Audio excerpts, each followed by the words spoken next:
We welcome to the show Dr. Frederick Lepore. He is a professor of neurology and ophthalmology at Rutgers Robert Wood Johnson Medical School here in New Jersey. He is a clinical neuro-ophthalmologist, designer of the optic nerve test card, and has written over 125 scientific publications, including Dissecting Genius, Einstein's Brain and the Search for the Neural Basis of Intellect.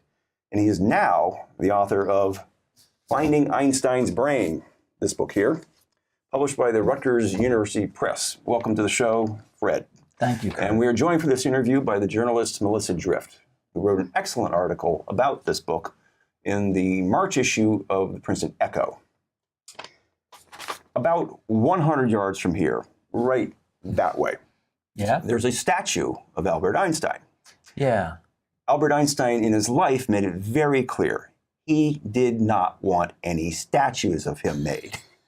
So he made the mistake of dying. Yeah. And after you die, things happen. Which, your book starts in 1955.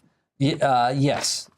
Well, he died on probably another couple hundred yards from here at Princeton Medical Center, the old one on Witherspoon Street. And he was living on borrowed time. He had an abdominal aortic aneurysm. He'd had it for a number of years, and he'd actually had surgery in the 40s to try to fix it. But they really couldn't do vascular surgery, so the way we can do it now. So it was just a matter of time before the thing ruptured. And he actually had surgical consultations from Cornell professors came down here, and he said, look, I'm going to, it's my time. I'm going to die elegantly. And he died in the morning of April 18th, 1955. And from a ruptured aortic aneurysm. Him being this great genius scientist, provisions were made for what would become of his brain. Well, that was being improvised. He really never spelled out what he wanted done. In his will, it doesn't mention how he wanted his mortal remains disposed of. As it turned out, probably by word of mouth, he expected to be cremated. But dying in the hospital, it was routine to do an autopsy to establish the cause of death, which was very easy. When you look at the abdomen, you could see that he had lost a lot of blood.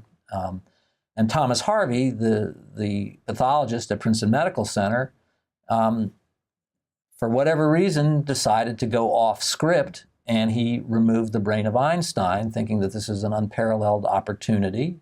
So it hadn't been a plan. Mm-hmm. It was improvised. Exactly. Wow. Yeah, and that's what Einstein's eldest son and his executor, Otto Nathan, said when they read in the New York Times the next morning that the brain had been preserved for science. They had not a clue from either Einstein, or there was nothing in the will. They come down to Princeton, they probably were in Princeton in the sense that there was a death vigil because Einstein was so ill. And Harvey made the pitch of his life. He basically said, you're never going to get an opportunity like this to study a genius of this magnitude. He was a man of science. I'm going to do a scholarly pursuit of this. And the son went for it. The son, who I think was a professor in California. Hans Albert. Hans Albert, Hans Albert. There's one other son who was schizophrenic, so Hans was really the go-to guy. Eduard. Yep, absolutely. Eduard was one of Jung's patients in a asylum in Switzerland. But Hans Albert endorsed the idea, and then presumably Otto Nathan, the executor, and Einstein's good friend, had to go along with it. Now, for the standards of the time, Harvey did a reasonable job. And we have these photos taken here of Einstein's brain. Yeah. If this autopsy had been done today, things would have been done a bit differently. Yes. It varies. I mean, most neuropathologists do what they call a brain cutting, where they wouldn't, this brain was dissected into 240 cubes. And that was Harvey's own system. There were other books, The Isocortex of Man, that there were other schemes as how to study a brain and to dissect it into sections. Don't ask me how Harvey came up with 240, but he did. He was not, what you can see, he was a pathologist, very well trained, but he was not a, quote, neuropathologist. Probably in the 50s, there probably were only a handful in this country of people who did nothing but neuropathology. But he had been exposed at the University of Pennsylvania during his residency to a very good neuropathologist. So he knew his way around the brain enough, but he was not an academic. He was the chief of pathology at a small country hospital. I mean, Princeton, you can imagine what Princeton was like in the 50s. It was not a big town. But like any good doc, you know, he read up on a number of books. Isocortex of Man is the one that he used to kind of guide him. And after he took these photographs, you know, he gets out his Exacta 35 millimeter black and white camera, and he basically took lots and lots of pictures, most of which we've seen, and these are some of them.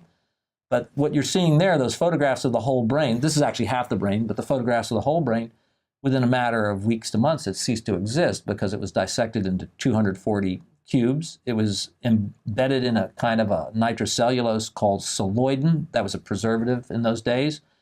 And he took it to the University of Pennsylvania where he'd done his training, and there was a wonderful technologist, Marta Keller, who could take those blocks and slice them very finely and make microscope slides without using much brain. And so we're told that there were at least 12 sets of 200 slides that she created of Einstein's brain. Harvey the whole way was betting that if you were going to find out something significant about the brain of a genius or Albert Einstein, it would be microscopic, that you would be under the microscope. It's very interesting. I'm showing you these photographs, and we made a discovery in terms of the external architecture, the cortex of the brain, that had not been suspected. But Harvey thought it was, and I spoke to him in 2000. He died in 2007, but he felt that the secret to Einstein's intellect would be under the microscope. So the thought then, it was about the molecules and not the connections. Well, it was about the neurons. I mean, basically in those days, you were doing cell counts. You were looking at the neurons and the support cells, what we call the glia cells. Nowadays, we're probably looking at the connections. You know, again, you go, you know, a mile from here to the Princeton Neuroscience Institute, where Sebastian Sung does what's called connectome work, where he's just looking at the axons and the dendrites that connect up those neurons. That's probably where the answers are going to be found, if answers are to be found. But although Harvey did some myelin staining to look at some of the connections a little bit, he never really brought those things to fruition. Now, at some point, what happened to Einstein's brain falls into a bit of legend. Yeah. It becomes dormant. Yeah. And then an article in a New Jersey magazine is published, and it rekindles some interest. And then in the 80s and early 90s, a couple of experiments were done with the slides. 30 years. Yeah. It was a 30-year drought. The brain is sectioned into slides into 55, and Marion Diamond writes the first article in 1985. And it wasn't like Harvey was sitting on his hands. He was trying to get help without losing control of the brain. And that almost happened. When Einstein died, Harvey was asked to go to Washington for sort of the forerunner of the NIH. I think it was called the NINCDS, but at any rate, kind of the gray eminence of neuropathologists was a guy named Webb Haymaker in Washington. And Haymaker wrote lots of books, but he's probably the most notorious. He was the guy who did the neuropathology on Benito Mussolini. They did? Yeah, wow. Yeah. I don't know. I don't have the results on that one, but he was the guy who did it. He was hanging upside down for a while. There must have been enough on the neck that he got a piece. I don't know. But Haymaker puts the full court press on Harvey, saying, it's wonderful that you came down, now give us the brain. And he's got a bunch of other neuropathologists at this meeting, and Harvey's going, well, I don't think so. And Haymaker was vexed, but Harvey kept the brain. At that point, he was probably marginalized from the neuropathology establishment, such as it was in the mid-century. But Harvey kept trying to take pieces of brain. He would find a neuropathologist. He was trying to market them out. Yeah, he was really trying to get it, and he got mixed results. I mean, mostly mixed results, and he actually had pieces given back to him. They say, well, what am I supposed to do with this? You know, the study of a genius brain, it's a one, you got an N of one. Most guys who make their living doing academic neuropathology, trying to do grants, they're not going to look at a single specimen. And so he got rebuffed in a very polite way. Now, he probably gave some of those slide sets that no one knows where those slide sets are. Right now, we can probably account for, assuming there might be, 2,400 slides out there. And again, the numbers are not, but I'm talking about 12 sets of 200. If you want to see the slides of Einstein's brain, you can go on iTunes and buy the app for 99 cents because they digitize the slides. This little museum called the National Museum of Health and Medicine, in order to underwrite the cost of digitizing microscope slides of Einstein's brain, of which they only had about 500 to 600. So where the other bunch, we don't know. We don't know. And that's a recurring motif in this. We don't know where all those 240 sections are. We don't know where all the slides are. We don't know who has them. There's a lot of mystery to this. Yeah, they could potentially turn up somewhere, and even if they did, they can't test the DNA because the DNA got ruined, right? It got denatured. All the DNA is gone. Yeah.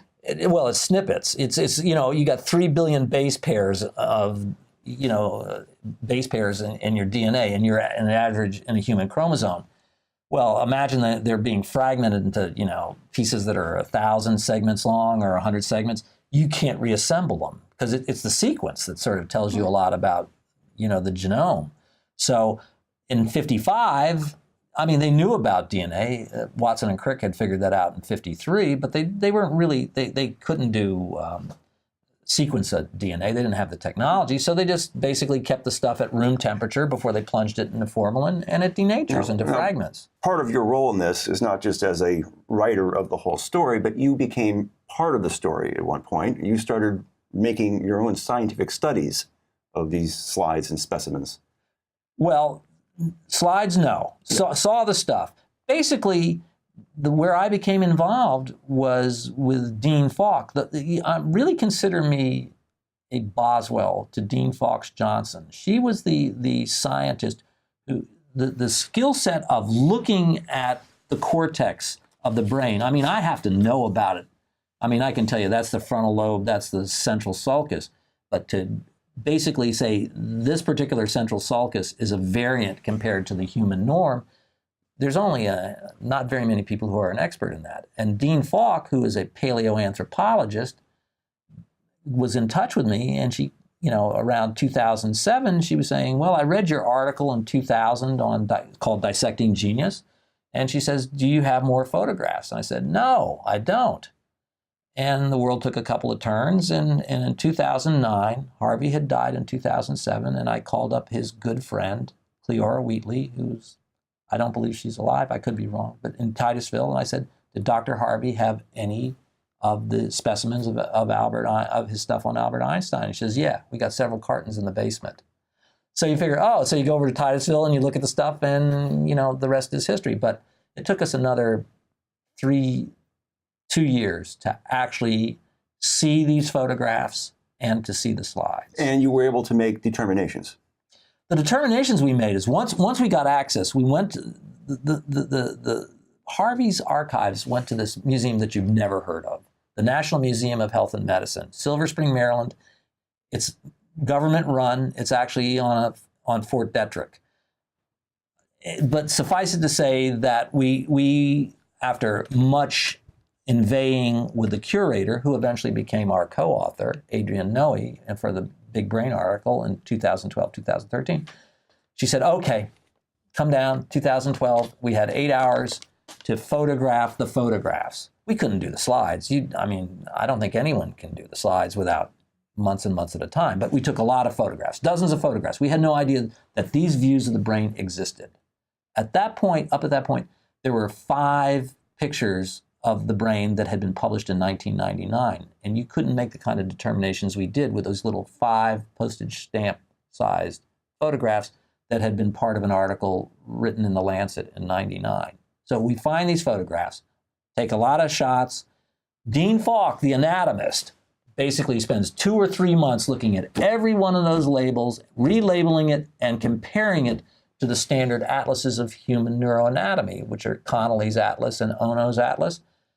And she's saying, Fred, every lobe of his brain is anatomically different from the human norm. And there's certain standout things if people want I can certainly show you the ones that jump off the page. Yeah, like you found evidence that he played the violin, physical evidence of that. That is her discovery. Now, she'd found that the cortical knob had been known about, but she was the first person who noticed that little U-turn there, and that's on the motor cortex of his right hemisphere. And that is seen in musicians. You can't tell what instrument they play, but the string players, you're correct. So the idea that your right hand, you do your fretwork with your left hand, and the right side of your brain controls it. And she figured that out in, I think, 2009. The right hand is the reason why if you're a right-handed person, that motor skill there, it has to be much more precise than the left. Okay, but no, in violin guy, I'm not a violinist, but violin guys, they bow with, let's say, with the right. And Einstein was right-handed, and they do the fretwork with the left. So the right hemisphere is, for better or worse, would be thought that would be more involved. And then they said in that Nova documentary that you're in that they also found that keyboard players get them on the other side. Yeah, because you figure those guys are going to be, unless they're stride players, I don't know. It depends on it. But the string players, there's an association. It's not invariable. And of course, the $64,000 question is, are you born with that, and that's what makes you a great string player, or do you kind of develop that as the neuroplasticity evolves as you? No one knows the answer to that. Well, haven't they done studies where they've shown that people do develop it? I would love to see serial, but how would you do it? You need serial MRIs from beginning at age 1 and then working your way up to the 20s. I mean, I don't know. It could be. I make no claim. Well, also, when we want to compare Einstein's genius brain with the standard brain, we also need samplings of other, quote, genius brains, and that research really hasn't been done. Correct. We got an N of 1. I mean, if you're saying you really want to science this up, you would need to pick out a cohort of geniuses and have them donate their brains and study them, or you could get around the donate your brain part with MRI technologies. There are certain imaging technologies where you can take a diagnostic MRI. If you're having bad headaches and they do an MRI, that MRI, you can't tell about your surface anatomy in this kind of detail. But there are programs that can give you a 3D appearance replica of the brain. Before your book, we had a couple of prior attempts to deal with the topic. Einstein's Brain, a 1994 documentary by Kevin Hull, which followed the Japanese professor. Oh, that's a great one. So you're familiar with these? Oh, yeah. And then there's Michael Paterniti's Driving Mr. Albert, a trip across America with Einstein's Brain. That created a lot of problems for me. Yeah. What kinds of problems? Well, because at a certain point, you remember I said, we're in Titusville, we got those boxes, and I'm trying to, and I'm saying to Cleora Wheatley, I'm saying, well, can we get access to those? And she says, no. Harvey's son, eldest son, Thomas Harvey Jr., is trying to be the executor, and he was trying to pick out an institution to curate it. It ended up being the National Museum of Health and Medicine. But I called him up. He wouldn't even talk with me, not because the family was very upset with the Paterniti book. And Paterniti book is kind of an on-the-road book that... it's not a serious book. No. Even though I'm told Harvey liked Paterniti, but Paterniti... He wasn't qualified. No. He wasn't the guy. You're the guy. Yeah, and he orchestrated a thing where he got him down into Wichita, and he had him meet William S. Burroughs, and Burroughs meets Harvey and goes, tell me about your addictions, doctor. Yeah. That's in the book, and that's a great read, but the family was upset. It's for other purposes than science. Correct. Your book is available on Amazon? Absolutely. They sell everything. And in bookstores? Yep, you can get it here in town or Barnes & Nobles. I don't know whoever stocks them. I mean, it's a university press. It's not like it's crowding the aisles, but yeah, you can get it at most bookstores. And having the subject of Einstein, it's a headline grabber for Melissa's article. Well, she wrote a wonderful article, very informative. But you can, if you read that, you got a lot of my book, but read the book. But start with Melissa. Yeah, if you want to, we'll have the link for it put up on the screen. Thank you. And it's been great seeing you, and Melissa too. Thank you. This is wonderful. Thank you.